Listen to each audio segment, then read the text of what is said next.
Este sistema doctrinal busca explicar la relación de la soberanía de Dios con el libre albedrío del ser humano, más puntualmente en el tema de la salvación. Mientras que el calvinismo enfatiza la soberanía de Dios, este sistema doctrinal enfatiza la responsabilidad del hombre. En este video hablaremos sobre la historia y el desarrollo del arminianismo.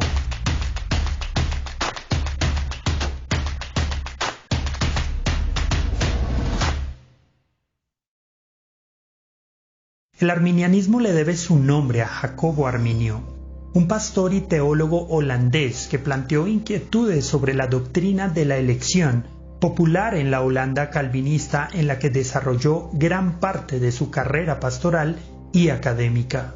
Pero en este video no hablaremos sobre Jacobo Arminio. Si quieres conocer más sobre la vida y el legado de este teólogo, te dejamos el link de un video sobre su vida en la descripción. Algo importante que debemos decir sobre Arminio es que fue un convencido reformado durante toda su vida, y aunque planteó dudas sobre algunos puntos del calvinismo, nunca vio a sus hermanos calvinistas ni a la Iglesia reformada holandesa como una enemiga. De hecho, ejerció un ministerio allí durante toda su vida. A nivel teológico, Arminio estaba muy cerca del luteranismo, como la gran mayoría de los reformados de su tiempo antes del sínodo de Dort. Sin embargo, es común que Arminio elogie y muestre admiración por Juan Calvino en muchos de sus escritos. Cuando Arminio concluyó sus estudios teológicos y definió su carrera académica, era un creyente en la predestinación. Sin embargo, Arminio comenzó a tener dudas sobre el calvinismo debido a una investigación de las enseñanzas de la patrística cuando se propuso defender al calvinismo de las acusaciones de Dirk Coornhert, un humanista y antidogmático holandés.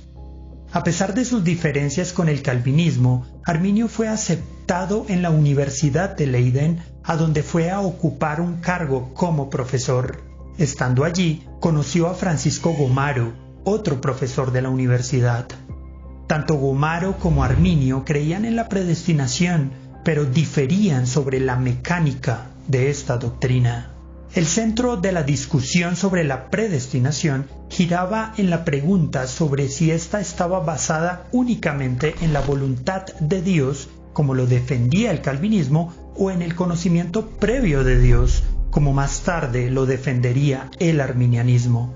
Sin embargo, para Arminio era clave mantenerse lo más lejos posible del pelagianismo y al hacerlo, terminó acercándose mucho al pensamiento de Philip Melanchthon. El asunto entre Arminio y Gomaro trató de resolverse públicamente, pero nunca estuvo ni cerca de superarse. Ambos hombres se consideraban calvinistas reformados, pero sus diferencias parecían insalvables. La muerte prematura de Arminio supuso que el debate concluiría, pero no fue así. La semilla plantada por Arminio continuó creciendo, al punto que sus seguidores fueron declarados herejes. Gomaro creó un partido para lidiar con las ideas arminianas desde la tradición calvinista, mientras el asunto iba subiendo en intensidad a medida que la política de los Países Bajos se movía entre seguir siendo una colonia española o ser un país independiente y confesionalmente protestante. Como respuesta a Gomaro, Johan van Oldenbarnevelt, junto con aproximadamente 46 líderes arminianos, emitieron en 1610 un documento llamado Remonstrance, en el que incluían los 5 puntos de los arminianos. La situación escaló hasta el mismísimo rey Mauricio de Orange, que tuvo que convocar a un sínodo para que resolviera la cuestión. El sínodo de Dort se llevó a cabo entre 1618 y 1619. A la reunión fueron convocados representantes reformados de al menos 4 naciones. Los arminianos fueron rotundamente rechazados y expulsados al menos 3 meses antes de que se presentaran las conclusiones del sínodo. En varios aspectos, los arminianos fueron caricaturizados como pelagianos o universalistas. Muchos de ellos fueron encarcelados e incluso algunos fueron condenados a muerte. Sin embargo, una vez muerto el rey Mauricio, las medidas se relajaron y una década después, los arminianos fueron tolerados. El sínodo de Dort es fundamental para comprender al arminianismo, ya que el principal objetivo de esta reunión fue rebatir los 5 puntos arminianos a través de 5 puntos propios que más adelante serían conocidos como los 5 puntos del calvinismo o TULIP, por las siglas en inglés con las que inicia cada punto. Aunque el sínodo de Dort se esforzó por desmarcarse de los arminianos y considerarlos como no reformados, algunos consideraban que esto fue un error, ya que en realidad los arminianos eran una especie de calvinistas modificados, en lugar de calvinistas clásicos o estrictos. Luego del sínodo de Dort, el arminianismo se expandió fuera de las fronteras de los Países Bajos y se hizo particularmente influyente en Inglaterra gracias a John Hals y Thomas Goethe, delegados ingleses en el sínodo de Dort.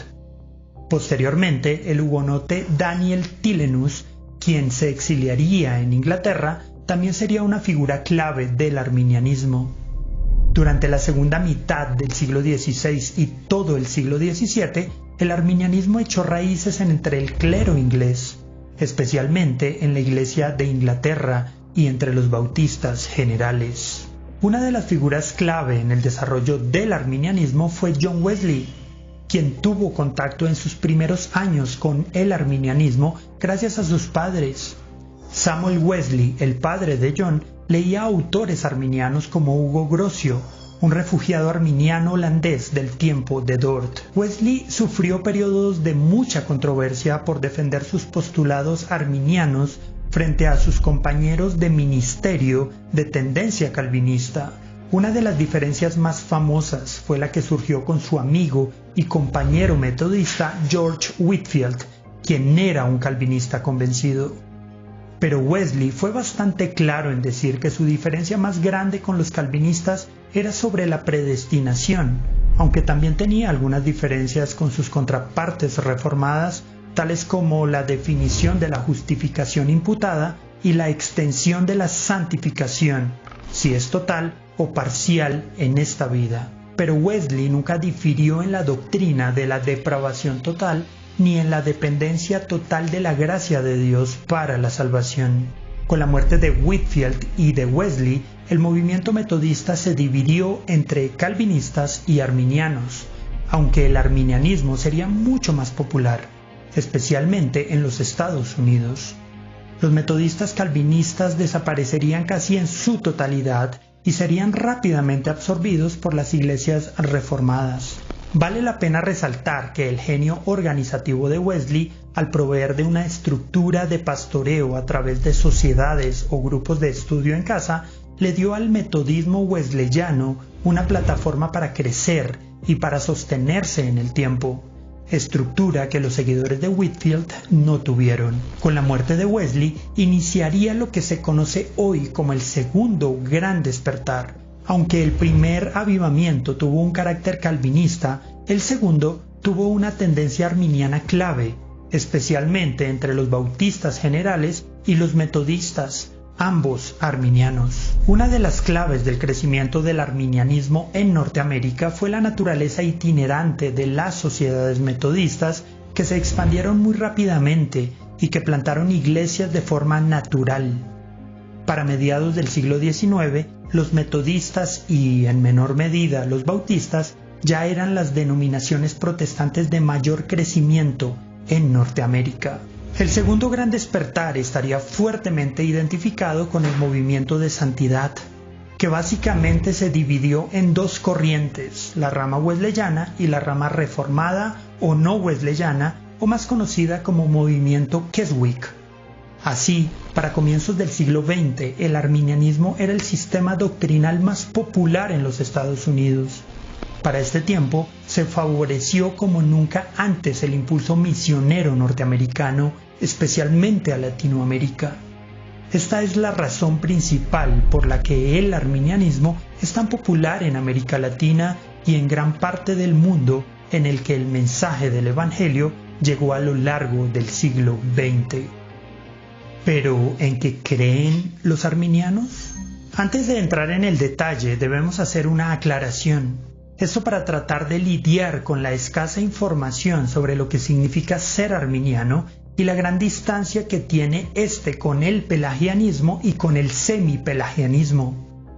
Para tratar esto, queremos citar al pastor Sugel Michelén. Es importante señalar que el arminianismo no debe ser confundido con el semipelagianismo que abunda en tantas iglesias en el día de hoy. El semipelagianismo enseña que el hombre es capaz de iniciar su propia salvación, aunque no puede completarla por sí mismo.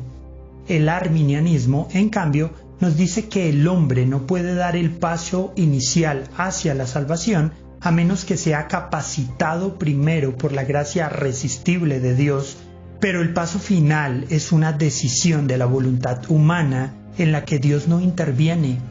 Como Dios es omnisciente, Él predestinó a todos aquellos que Él sabía de antemano que iban a dar ese paso y creer. A continuación, los puntos originales que los arminianos presentaron a los estados de Holanda en un memorial de protesta que podemos resumir en los siguientes puntos. Dios elige o reprueba sobre la base de la fe y perseverancia o incredulidad que Él prevé.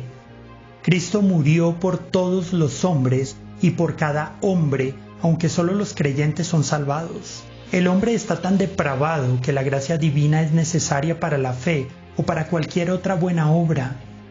Esta obra previa de la gracia puede ser resistida. En lo tocante hacia una persona en verdad regenerada ciertamente persevera en la fe, es necesario un mayor estudio. Más adelante este último artículo ha sido ajustado para enseñar definitivamente que un creyente verdaderamente regenerado podía perder su fe y con ella su salvación.